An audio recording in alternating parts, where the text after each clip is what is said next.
friends இந்த மாங்காய் சாதம் பாருங்க நான் பார்க்கவே எவ்வளோ ஒரு சூப்பராக இருக்கு டேஸ்ட்டும் அந்த அளவுக்கு சூப்பராக இருக்கும் உங்கள் வீட்டில் இருக்கிற கன்சியூவ் இருக்கிறவங்களுக்கெல்லாம் மாங்காய் வாங்கி தரதை விட இந்த மாதிரி சாதம் பண்ணி கொடுக்கலாம் அவங்க விரும்பி சாப்பிடுவாங்க டேஸ்ட்டும் அந்த அளவுக்கு சூப்பராக இருக்கு நம்ம நிலக்கடலாம் சேர்த்ததுனால உடம்புக்கு ரொம்ப ரொம்ப ஹெல்த்து இன்னைக்கு சூப்பரான மாங்காய் சாதம் தான் செய்ய போகிறோம் எப்படி செய்யலாம்னு பார்க்கலாமா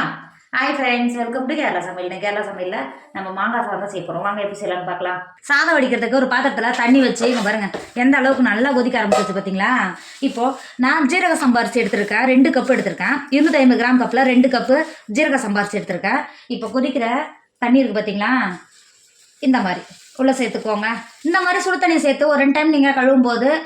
அரிசியில் இருக்கிற டார்ச்செல்லாம் வெளில வந்துடும் சாதம் நல்லா உதிரியாக இருக்கும் லஞ்ச் பாக்ஸ் எல்லாம் செஞ்சுட்டு டேஸ்ட் நல்லா சூப்பராக இருக்கும் நீங்கள் இந்த மாதிரி தண்ணி சேர்த்துட்டு கை வச்சு கழுவாமல் இந்த மாதிரி கரண்டியோ இல்லை ஸ்பூனோ வச்சு இந்த மாதிரி கலக்கி கொடுத்துக்கோங்க அப்போ அரிசி அந்த அளவுக்கு நல்லா கலர் மாறுது பார்த்தீங்களா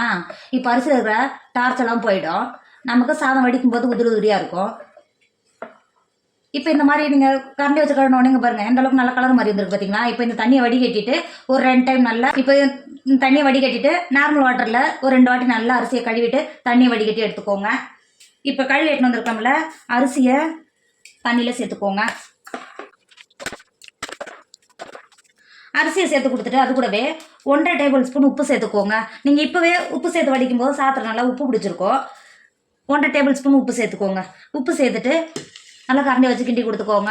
கிண்டி கொடுத்துட்டு மூடி போட்டு சாதம் 3/4 பாகம் நல்லா வேக வச்சுக்கோங்க இப்போ பாருங்கள் நம்ம சாதம் எந்த அளவுக்கு நல்லா 3/4 பாகம் நல்லா வெந்து வந்திருக்கு பார்த்தீங்களா எங்கே பாருங்கள் எந்த அளவுக்கு நல்லா வெந்து வந்திருக்கு பாருங்கள் 3/4 பாகம் வந்துட்டுனா இந்த மாதிரி எடுத்துட்டு இந்த மாதிரி உடச்சி பார்த்தா 3/4 பாகம் வெந்திருக்கணும் 1/4 வேகாத இருக்கணும் இது மாதிரி தான் இருக்கணும் இப்படி இந்த மாதிரி இருந்தால் தான் நம்ம சாதம் கிளறும்போது உதிரியாக இருக்கும் நீங்கள் எந்த சாதம் பண்ணாலும் இந்த மாதிரி தான் வடிக்கணும் அப்போ தான் நல்லா உதிரியாக இருக்கும் பார்க்குறதுக்கு நல்லா சூப்பராக இருக்கும் இப்போ பாருங்கள் சாதம் 3/4 பாகம் நல்லா வெந்துடுச்சு சாதத்தை வடிகட்டி எடுத்துக்கோங்க இப்போ பாருங்கள் நம்ம வடித்து எடுத்த சாதம் எந்த அளவுக்கு நல்லா உதிரியாக இருக்குது பார்த்தீங்களா இப்போ ஒரு 10 நிமிஷத்துக்கு மாற்றி வச்சுக்கோங்க இப்போ அடுப்பில் இரும்பு கடாய் வச்சுக்கோங்க 2 டேபிள் ஸ்பூன் எண்ணெய் சேர்த்துக்கோங்க எண்ணெய் சேர்த்து எண்ணெய் நல்லா சூடாயிடுச்சு 2 டேபிள் ஸ்பூன் கடலைப்பருப்பு சேர்த்துக்கோங்க அது கூடவே 2 டேபிள் ஸ்பூன் உளுத்தம்பருப்பு சேர்த்துக்கோங்க 3 டேபிள் ஸ்பூன் நிலக்கடலை எடுத்து வச்சுருக்கேன் தோல் நீக்கிட்டு எடுத்து வச்சுருக்கேன் தோல் சேர்த்துக்கோங்க அது கூடவே 2 காஞ்சி மிளகாயை உடச்சி சேர்த்துக்கோங்க சேர்த்துட்டு நம்ம சேர்த்தா கடலைப்பருப்பு உளுத்தம்பருப்பு நிலக்கடலை சேர்த்து நல்லா பொன்னிறமாக வறுந்து வர்றது நல்லா வறுத்துக்கோங்க சேர்த்துட்டு நல்லா பொன்னிறமாக நல்லா வறுந்து வந்துருச்சு இந்த ஸ்டேஜில் 1/4 டேபிள் ஸ்பூன் கடுகு சேர்த்துக்கோங்க 1/2 டேபிள் ஸ்பூன் பெருஞ்சீரகம் சேர்த்துக்கோங்க பெருஞ்சீரகம் கடுகு நல்லா பொரிஞ்சு வந்துருச்சு 2 கொத்து கருவேப்பிலை சேர்த்துக்கோங்க கருவேப்பிலை சேர்த்துட்டு ஒரு 2 செகண்ட் நல்லா கிண்டி கொடுத்துக்கோங்க 200 கிராம் இருக்கும் ஒரு மாங்காய் நல்லா தூளை நீக்கிட்டு காய் துருவோம் பார்த்தீங்களா துருவில் நல்லா துருவி எடுத்து வச்சுட்டு போல சேர்த்துக்கோங்க